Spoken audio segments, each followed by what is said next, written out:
Hello, Rebekah, and welcome back to Age Better. I'm so happy to have you back on again. You were on the show last year when you told us about your personal bone health story. And May is Women's Health Month, so we want to talk about midlife women's health and all facets of it. But it's also Osteoporosis Awareness and Prevention Month, and that's why you and I are going to be talking about my favorite topic, your favorite topic, bone health. Hello, Rebekah. Thanks so much for having me back, Barbara. This is part one of a four-part series focusing on women's midlife health. And next week, we're going to have two incredible cardiologists on the show talking about heart health. So please don't miss that. So, Rebekah, what is Buff Bones and what do you hope to achieve with your company?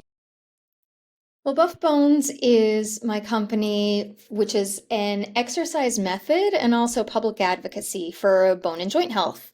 And we have a big emphasis on midlife women, specifically because for many years they've been overlooked, and because we come from a side of prevention, really, where bone health traditionally is often dealt with once you've had a fracture or more in an elderly population. And we know that we can really prevent fractures by intervening sooner.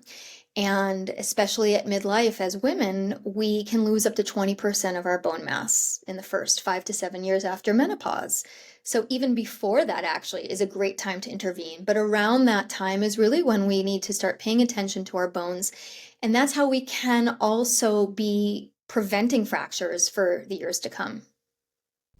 Traditionally, bone density treatment has relied heavily on medication as the main treatment. But there's new research that it really challenges the view that bone cannot be rebuilt without medication. Can you tell us about that? Sure. So we've known for many years that exercise can be beneficial to bones, that the mechanical stimulation or forces upon the bones can help strengthen it and support the bone tissue itself. For many years, we really thought it was more in a situation after menopause, in the presence of osteoporosis, we really thought it was just to prevent further decline. And in more recent years, newer research has actually debunked that, showing that higher intensity exercise can, in fact, not only just prevent the decline of bone mass, but also possibly even increase it. So this comes down to a big study that was done, that was published in 2017, a randomized controlled trial, looking over the course of 8 months at twice a week, high intensity weightlifting, just two 30-minute sessions. And they were looking at an intensity of 80 to 85% one rep max, meaning the most that you could do for a single rep, and then 80 to 85% of that. So they were using 5 sets of 5 reps of these exercises and all supervised. And it was about 100 women that were over age 60. And they found statistically significant improvements in the femoral neck of the hip as well as the lumbar spine. This was really exciting news, especially because for so long, many women were told to avoid weightlifting or even especially heavier lifting for fear that it could induce fracture.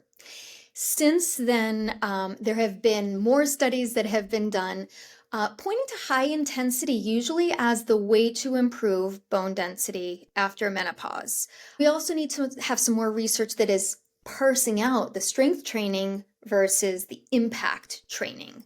Point of this is simply that weightlifting can be a good thing, and it can actually be really, really beneficial to the bones in the absence even of medication.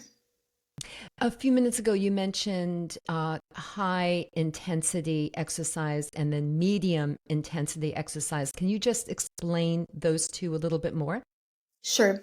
So high intensity, when we're talking about weightlifting specifically, high intensity is usually considered about 5 sets of 5 reps. So a rep is, say you're doing something that you're familiar with, a bicep curl. You do 5 of those. Those are 5 reps. You take a break, and then you do another 4 sets to make a total of 5 sets. And so, what is usually considered the intensity to make it high is, say, 5 sets of that. That would be like, say, a 5 rep max, or going about 80-85% of what's called the 1 rep max, the most that you can do in one single rep, and then you go down. So, for instance, say you're lifting 100 pounds in one exercise, 80 or 85% would mean that you're doing 80 or 85 pounds, because the most that you could do in one single repetition to failure was 100 pounds. Now, moderate usually is anywhere from like 8 to 15 reps.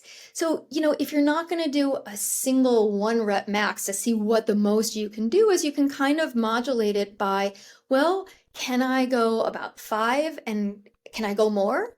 Or am I done at 5 versus like 8 reps or more? And then low intensity is usually even less than that. The interesting thing, though, is that even though the researchers of that found that low intensity was not effective for increasing bone mineral density, other studies actually have shown some improvement. One study even found that the low intensity group was able to increase the femoral neck cortical thickness, this is part of the hip, and the total hip thickness. So actually the size of the bone, which is a positive thing. But in general, the consensus is usually that the lower intensity is not as effective for bone density specifically. There are other strength and other outcomes that can be effective for that. But if we're isolating bone density specifically, it's the moderate to high, and pointing usually, at least as of right now in the research, pointing more towards the higher intensity. There Okay. is an interesting relationship between muscle strength and bone density, if you want to talk about that too. But how does someone decide what the appropriate amount of weight is to use for them? I mean, that's can be a little frightening for someone to pick up what you said, 85% of, and how do you even know what is 85% of what you Right. could possibly work with? I would assume that you need to be with a professional when you're doing this. Yeah. Can you tell us So about first of that? all, that research was always done supervised. So this is Yes. not recommended to be conducted unsupervised. And you don't start out with that. That's the whole point, is that the big key word and big takeaway of this is that it's progressive. So the body is adaptive, the body is very resilient, and that's one of the great things about the muscular system as well as the skeletal system in our bodies. They're incredibly plastic. So they adapt in the sense that something that is hard for you now, after your body gets accustomed to it and acclimates, it's no longer challenging. So then you need to continuously stimulate that challenge or add more challenge in. There's a variety of ways that you can do that, one of which is increasing the load. So you definitely would not start out at such a high weight. And also you'd probably do some warm up as well beforehand. You're not going to go straight into this without, working on your form, without warming up the tissues. And, there's a whole variety of ways to be doing that. But the key is, how do you start? Well, first of all, you work with somebody that is trained. You also, with what we do with Buff Bones is we do a whole method and approach to conditioning the body to address any different pathomechanics or issues that are going on in the body. Also making sure, do you have the sufficient range of motion for various exercises? Because if there's limitations and restrictions in the joint, that can pose problems. Again, addressing the way that you perform certain movements, like basic movements, before you even start adding in load. Can you even do certain things with your body weight, for instance? So there's a whole variety and number of ways that you can approach it. So you have to be assessed by a professional who would then help you to progress in the load and the number of reps and so on and so forth, right? I would And the definitely recommend working with somebody because, Oh, so do again, I. So do I. there's I can't imagine personally ever embarking on such a thing without, this kind of supervision, with this level of supervision. I mean, right now I'll go to a gym and I'll lift some free weights, but not the way that we're talking about now. in a Right. very progressive way. So I think it's everyone listening, please, if you are thinking about this, first of all, go on to buffbones.com. Is that With a right? hyphen in between. With a hyphen between, Buff-bones.com. right? The link will Yes. be in the show notes, everyone, so you can check that out. But to get the information. And also, Rebekah, one of the great things that you do with your company is you also go around the country and you train others because not everyone can get to you. You're in a, one part of the country and not everyone can come to you. So you do train others around the country. Yes, so we've been training exercise professionals for over a decade now. I guess it's probably 13 years. And, things, it's interesting. A lot has changed as the research has changed, and we've often adapted with that as new information comes out. And yet, no matter what, there's still the same elements of foundation and fundamentals of understanding how the body operates and body conditioning as well, so that no matter what you do, there are certain things that really need to be part of your movement foundation. Hmm. And the good news here, too, is that not only will this method help you, hopefully, to, if done correctly and done consistently, too, which I'm sure is a key to success here, sticking with it and committing, but not only will hopefully your bone density improve or at least stop the loss, but also your strength will improve, your muscle mass will improve, which all contributes to how you live your life. You bring up that idea of muscle strength and daily function, which is key, that it's more than just the density of your bones. It's Hmm. how does your body function? How is it going to sustain you in addition to avoiding fractures, but just to be able to be mobile, to be able to Right. move, to have agility and such. And it's interesting, there was a study done 2 years ago of almost 1,000 midlife men and women, age 40 to 59, finding a positive correlation between muscle mass index and bone density. And so, strengthening and we've known that there's a relationship for many years, but it's usually looking at older individuals. And we know that not only do you lose 1% of your bone mass, usually, not, I said you can lose up to 1% of your bone mass per year after age 40, but also we lose muscle mass and muscle power. And this is known as sarcopenia. And sarcopenia is that loss of muscle strength as well as muscle power that gradually happens. And you see this very frequently in older individuals. And even a term is now being used of osteosarcopenia because of this direct relationship between muscle and bone loss. And so we need to be just strengthening our muscles to prevent that natural decline. Absolutely.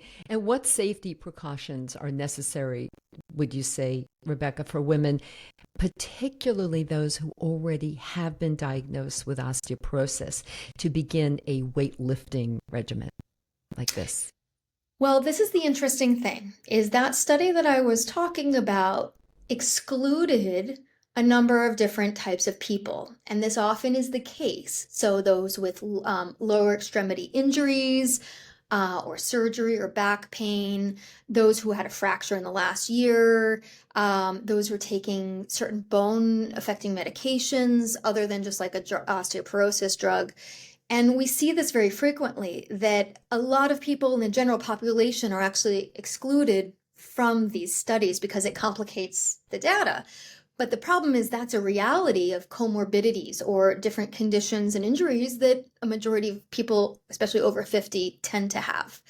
So, we have to keep this information with a grain of salt.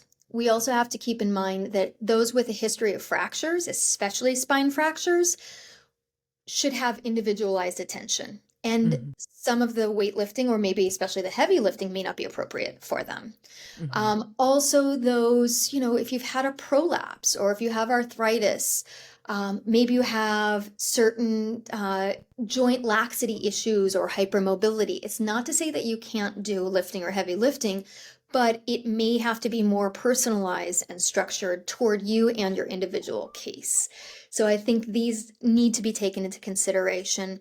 And again, it's the idea that it's about your form, how you're really only good as your form is. And then also keeping in mind that it is progressive, so that you're not going straight in, that you're going in perhaps at a lower dose, and then you're slowly increasing the dosage and exposure. So, next question is related to that exact thing. What kind of commitment are we talking about here?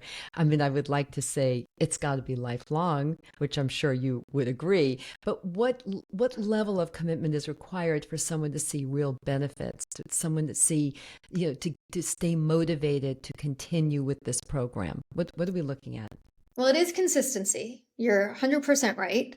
And usually it's 2 to 3 times a week of strength training, and specifically weightlifting as strength training, because you can do strength training with just your own body weight, but we're talking about adding in external loads. And so, again, it's the consensus and the research is pointing towards 2 to 3 times a week.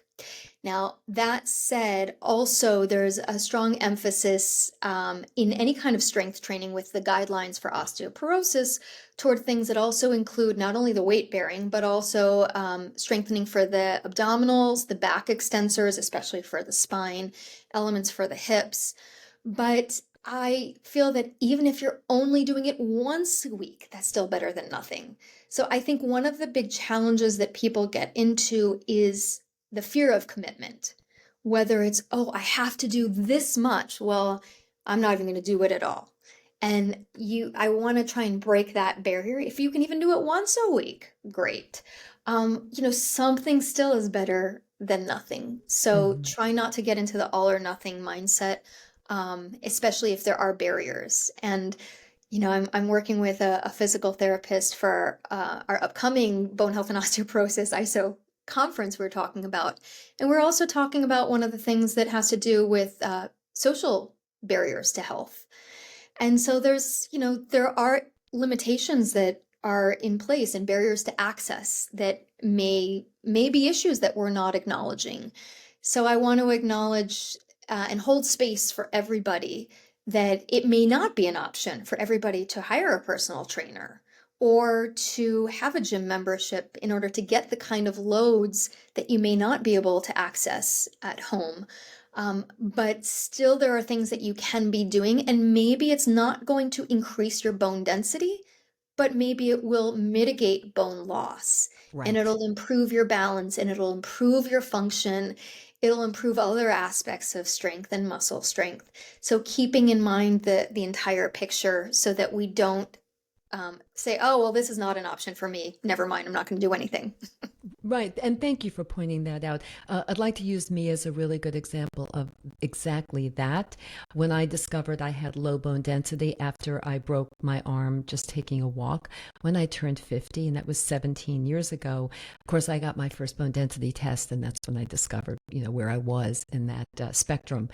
And I went on a crash course, if you will, of strengthening and resistance training and the like, using my own body weight, which is what I continue to do.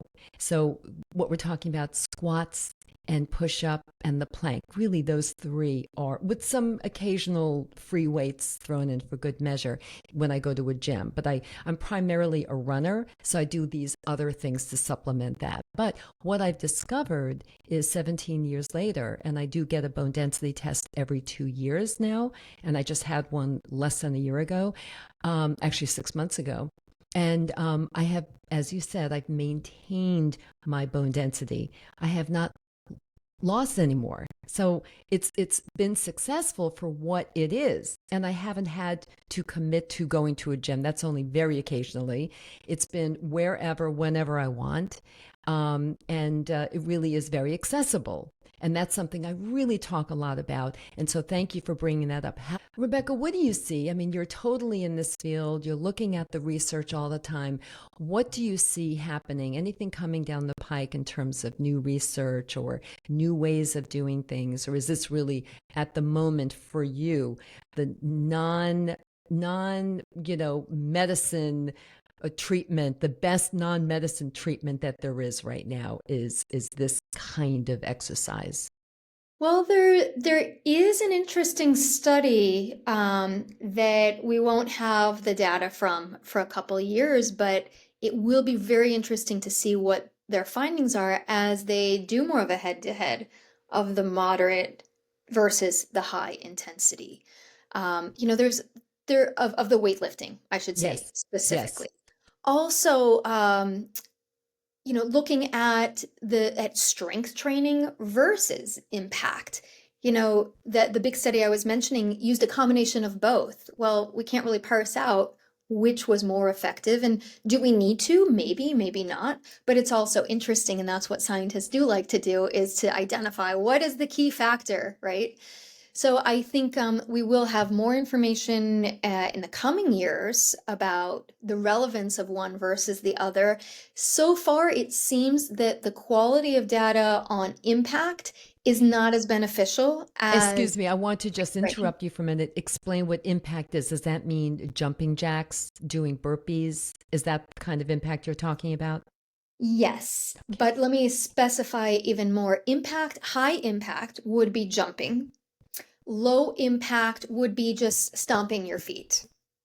So, for instance, if you've had a fracture, high impact may be contraindicated. It might not be advised for you. Again, it depends on the person. But low impact, or I like something called heel drops, where you're just standing with your knees straight, you lift your heels and you let them just fall, and you get that reverberation essentially through your body. So that's an example of low impact versus jumping up and down, running, etc. would be high impact. And so the quality of the data seems not to be as good, I guess I would say, Not as for robust. the Hmm. impact. Yes, in terms of the researchers who are deep in this, in the thick of this, and identifying high versus lower quality of data and research. So that's something that I think we're going to get more information on. And again, also moderate versus high. So again, in terms of, say you're doing deadlifts, a deadlift is something that's very simple that you probably do a similar movement to all the time when you pick up your laundry basket. It's not that heavy unless you've added other weights and stuff into your laundry basket. But so, for instance, with something like a deadlift, if you're doing 5 sets of 5 because you're totally wiped out after 5 reps, that's where it would be a high intensity. But a Yes. moderate is, say you can do 8 to 12 or even up to 15, perhaps. That would be a more moderate intensity. There are a lot of people who prefer moderate, a lot of people who prefer high. There's benefits to both in terms of, what you prefer of exertion, time commitment, etc. And so it will be interesting to see if one does in a head-to-head really appear to be better than the Yeah. other. I Yeah. think Yeah. there's I mean, I also, say why not do both? I mean, why not yeah, I mean, everybody should walk. There's so many benefits to walking, and so especially if you're many? outdoors. But when it comes to your bones, it's not enough stimulation. So it's a great adjunct to do like on your off day. I'm gonna do one this afternoon. I'm gonna go out for a nice walk. But at the same time, don't rely on that as your primary quote intervention for bone Right. health. Right. My one of my favorite new mantras is, do this now so you can age better later. So simple. It's like such a great concept. Do it. Just do it, as Nike would say. Right. So, yeah. So, we talked about so many great things, and thank you again for that. And I know you'll be back again. But do you have, say, 3 takeaways you really want the Age Better audience to remember from our conversation today? Yeah, I think one thing would be to remember that there are so many options out there. So don't feel pigeonholed into you have to do one thing or it's all going downhill. You do have to choose what you're going to actually commit to. And Yeah. committing to something and being consistent with it is going to be the key, as opposed to avoiding something that you dread or really are not going to do.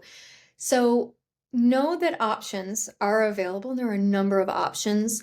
And also just know that again, with a diagnosis of osteoporosis, there are so many possibilities, and there's so much potential. And I just got a message, in fact, yesterday from somebody that really was very heartwarming, pointing out that she not only, has not fractured in the last couple years, but also found increases in her bone density from doing the work that we're doing. Also, she was working privately as well with a personal trainer on top of this.